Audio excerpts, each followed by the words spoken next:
There is a proverb that says when you are in Rome, you should behave like the Romans. And this is true everywhere. When we want to travel to another country, we start researching to know all the do's and don'ts. But knowing the don'ts is more important than knowing the do's, because this awareness keeps us from experiencing any controversial and embarrassing situation. In the following, we will get acquainted with ordinary things that are considered rude in other countries, and for this reason they should be avoided.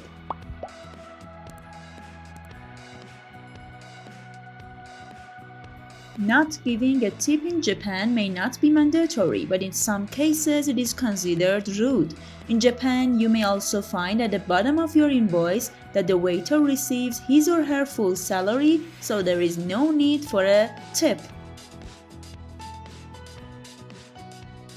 Subscribe our YouTube channel to watch the rest of this video and more. In France, paying the bill in share is considered a crude sign because the French do not like talking about money at all. However, if you have a large number, you can decide to split the billing cost among everyone.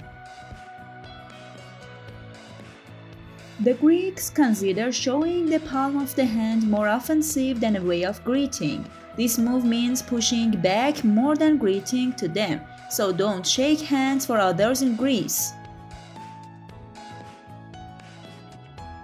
Under UAE law, this is a crime to take photo without permission. You may face up to 6 months in prison and a heavy fine for this, of course especially if you post that photo on social media.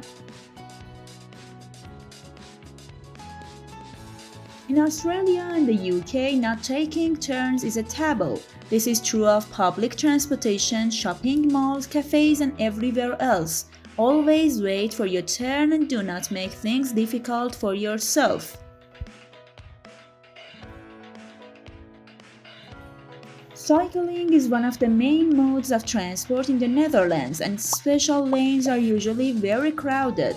Therefore, if you walk on a special bike lane, there is a risk of colliding with bicycle. It is better to always keep this in mind and use the sidewalk to avoid any danger.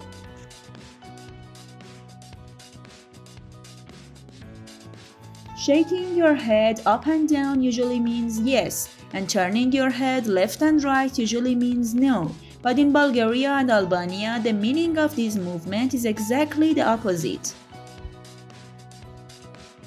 In Singapore, there are heavy fines for feeding birds, littering, and chewing gum in public places, so don't feed birds in Singapore.